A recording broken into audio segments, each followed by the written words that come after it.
हरे कृष्ण कृष्ण कृष्ण हरे हरे। अथ तृतीयोऽध्यायः। चैप्टर 3। अर्जुन बोले, हे जनार्दन, यदि आप यह जानते हैं कि कर्म से श्रेष्ठ ज्ञान है, तो फिर आप मुझे इस भयंकर कर्म में क्यों लगाते हैं? आपके दुविधापूर्ण वाक्य से मेरी बुद्धि मोहित सी हो रही है, अतः आप निश्चित रूप से उस एक मार्ग को कहिए जिससे मैं परम श्रेय को प्राप्त कर सकूं। श्री भगवान बोले, हे अनंत, इस श्लोक में दो प्रकार की निष्ठा मेरे द्वारा पहले भी कही गई हैं। उनमें ज्ञानियों की निष्ठा ज्ञान योग से और योगियों की निष्ठा कर्म योग से होती है। मनुष्य न तो कर्म को आरंभ किए बिना निष्कर्मता को प्राप्त होता है और न ही कर्म के त्याग मात्र से सिद्ध को प्राप्त होता है। कोई भी पुरुष किसी क्षण बिना कर्म किए नहीं रह सकता, क्योंकि प्रकृति से उत्पन्न गुणों के द्वारा परवश हुए सभी पुरुषों से कर्म करवा लिया जाता है। जो मूर्ख पुरुष कर्मेंद्रियों को हठ पूर्वक रोककर मन से इंद्रियों के भोगों का चिंतन करता है, वह मिथ्याचारी कहा जाता है। हे अर्जुन, जो मनुष्य मन से इंद्रियों को बस में करके आसक्ति रहित होकर समस्त इंद्रियों के द्वारा कर्म योग का आचरण करता है, वही श्रेष्ठ है। तू नियत किए हुए श्रेष्ठ कर्म कर, क्योंकि कर्म के न करने की अपेक्षा से कर्म करना श्रेष्ठ है। अतः कर्म न करने से तेरा शरीर निर्वाह भी सिद्ध नहीं होगा। हे कौन्तेय, यज्ञ के लिए किए जाने वाले कर्म के अतिरिक्त अन्य कर्म में प्रवृत्त हुआ यह पुरुष जगत बंधनों में बंध जाता है। इसलिए आसक्ति रहित होकर यज्ञ से निवृत्त ही कर्म का आचरण कर। सृष्टि के आरंभ में प्रजापति ब्रह्मा ने यज्ञ सहित प्रजा की रचना कर उनसे कहा, इस यज्ञ के द्वारा तुम वृद्धि को प्राप्त करो और यह यज्ञ तुम्हारे लिए इच्छित कामनाओं को पूर्ण करने वाला होगा। तुम लोग यज्ञ के द्वारा देवताओं की उन्नति करो और देवतागण तुम्हारी उन्नति करें। इस प्रकार परस्पर उन्नति करते हुए परम कल्याण को प्राप्त हो जाओगे। देवतागण यज्ञ द्वारा पोषित होकर तुम्हें इष्ट भोग प्रदान करेंगे। उनके द्वारा दिए गए भोगों को जो पुरुष उनके दिए बिना ही भोगता है, वह चोर है। यज्ञ से बचे हुए अन्न को प्रसाद समझकर खाने वाले श्रेष्ठ पुरुष सब पापों से मुक्त हो जाते हैं, किंतु जो लोग केवल स्वयं के लिए ही पकाते हैं, वे तो पापों को ही खाते हैं। सभी प्राणी अन्न से उत्पन्न होते हैं। अन्न वर्षा से होता है, वर्षा यज्ञ से होती है और यज्ञ कर्मों से उत्पन्न होता है। कर्मों को तू वेद से उत्पन्न जान और वेद को अक्षर ब्रह्म से प्रकट हुआ जान। इसलिए वह सर्वव्यापी परमात्मा यज्ञ में नित्य प्रतिष्ठित है। पार्थ, जो मनुष्य इस संसार में प्रचलित सृष्टि चक्र के अनुसार नहीं चलता, वह इंद्रिय भोगों में लिप्त पाप में जीवन बिताने वाला व्यर्थ ही जीता है।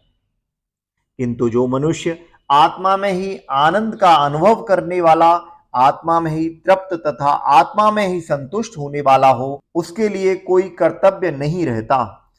कर्मयोगी महापुरुष का स्वार्थ हेतु कर्म करने का न तो कोई प्रयोजन रहता है और न ही कर्म न करने का कोई कारण। वे सभी प्राणियों में किसी प्रकार के स्वार्थ का संबंध नहीं रखते। इसलिए तू आसक्ति रहित होकर सदैव कर्तव्य कर्म का आचरण कर, क्योंकि अनासक्त पुरुष कर्म करता हुआ परमात्मा को प्राप्त होता है। राजा जनक जैसे अनेक महापुरुष भी कर्म के द्वारा ही परम सिद्धि को प्राप्त हुए।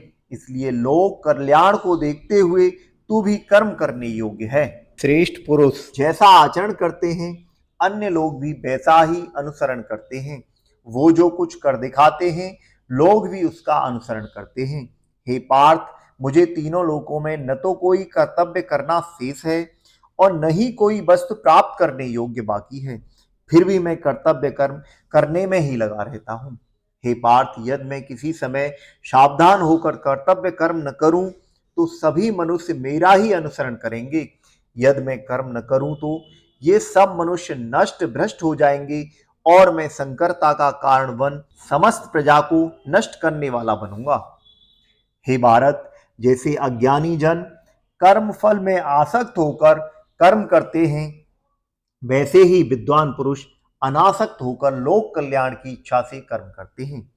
ज्ञानी महापुरुष को चाहिए कि कर्मों में आसक्ति वाले अज्ञानी मनुष्यों की बुद्धि में संदेह उत्पन्न न करें, बल्कि स्वयं समस्त कर्मों को अच्छी तरह से करते हुए उनसे भी वैसा ही कर्म करवाएं। सारे कर्म प्रकृति के गुणों द्वारा किए जाते हैं, परंतु अहंकारी और अज्ञानी मनुष्य मैं ही करता हूं ऐसा मान लेता है। हे महाबाहो, गुण विभाग और कर्म विभाग के तत्व को जानने वाला ज्ञानी पुरुष गुण ही गुणों में बरत रहे हैं ऐसा मानकर उनमें आसक्त नहीं होता। प्रकृति के गुणों से मोहित हुए अज्ञानी पुरुष गुण और कर्म में आसक्त रहते हैं। न समझने वाले अज्ञानी व मंद बुद्धि पुरुषों को ज्ञानवान पुरुष विचलित न करें। तू अपने चित्त को स्वयं में लगाकर संपूर्ण कर्तव्य कर्म में अर्पण कर कामना अहंकार संताप रहित होकर युद्ध कर। जो मनुष्य दोष दृष्टि से रहित होकर श्रद्धा पूर्वक मेरे इस मत का सदैव अनुसरण करते हैं, वे संपूर्ण कर्मों के बंधन से मुक्त हो जाते हैं। परंतु जो दोष दृष्टि वाले मूढ़ लोग मेरे इस मत का पालन नहीं करते, ऐसे मूढ़ चित्त वालों को तू नष्ट ही समझ। ज्ञानवान पुरुष अपनी प्रकृति के अनुसार चेष्टा करता है। सभी प्राणी अपनी प्रकृति के अनुसार ही कर्म करते हैं, फिर इनमें किसी का निग्रह क्या करेगा।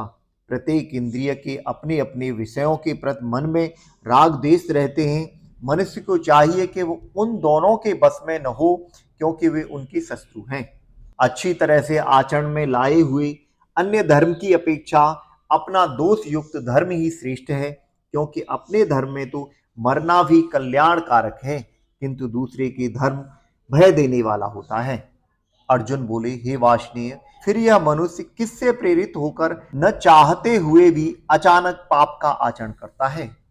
श्री भगवान बोले, यह रजोगुण से उत्पन्न हुआ काम कामना ही है।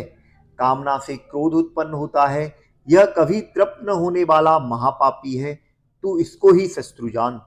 जैसे धुएं से अग्नि, धूल से दर्पण, भ्रूण गर्भाशय से ढका रहता है, वैसे ही काम कामना के द्वार ज्ञान ढका होता है। हे कौन्तेय, इस अग्नि के समान कभी तृप्त न होने वाले और विवेकियों के नित्य शत्रु काम कामना के द्वारा मनुष्य का विवेक ढका हुआ है। इंद्रियां, मन और बुद्धि काम कामना के निवास स्थान कहे जाते हैं। इन्हीं के द्वारा ये ज्ञान को ढककर देही पुरुष को मोहित कर लेते हैं। इसलिए हे भरतसर्प, तुम पहले इंद्रियों को बस में करके ज्ञान और विज्ञान का नाश करने वाले इस काम रूप महान पापी को नष्ट करो। कर्मेंद्रियां स्थूल शरीर से श्रेष्ठ हैं, इंद्रियों से श्रेष्ठ मन है, तथा मन से अधिक श्रेष्ठ बुद्धि है, और बुद्धि से भी उच्च आत्मा है।